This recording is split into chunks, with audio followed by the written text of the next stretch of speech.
ठीक है राइट। लिखेंगे कंपोजिट नंबर्स यानी भाज्य संख्या। इसका परिभाषा लिख दे मेरे भाई। देखो वे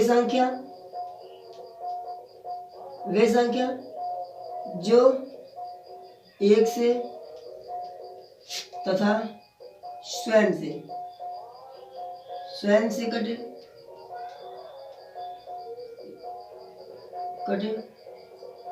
और किसी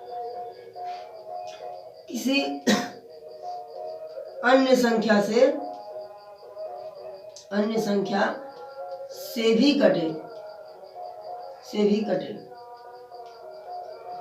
कटे उसे भाज्य संख्या बोलते हैं, भाज्य संख्या कहते हैं। ठीक है मेरे दोस्त, देखेंगे सही ध्यान से। कह रहा है कि वे संख्या जो एक से तथा स्वयं से कटे और किसी अन्य संख्या से भी कटे। ठीक है, यानी कोई तीसरी संख्या से भी कटे, उसे हम क्या बोलेंगे जी? भाज्य संख्या। एक छोटा सा ही देखेंगे। कम से कम 3 संख्या से कटे, बस इतना याद रखो। कम से कम 3 संख्या से कटे, उसे क्या बोलते हैं मेरे दोस्त? भाज्य संख्या।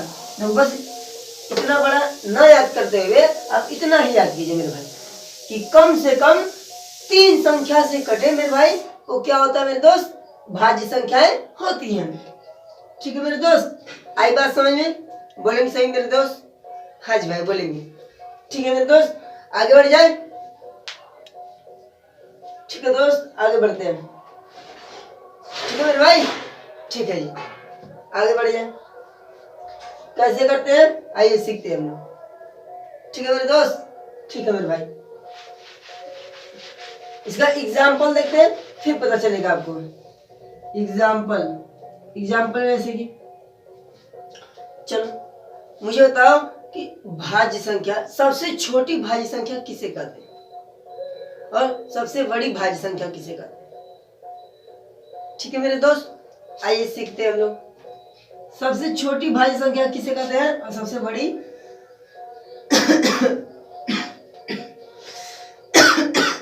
चलो एग्जाम्पल में देखेंगे कि वे संख्या, देखो एक ही से कटेगा, 2 ही से कटेगा, 3 2 ही से कटेगा। लेकिन देखो ये किससे चालू होता है? 4 से होता है।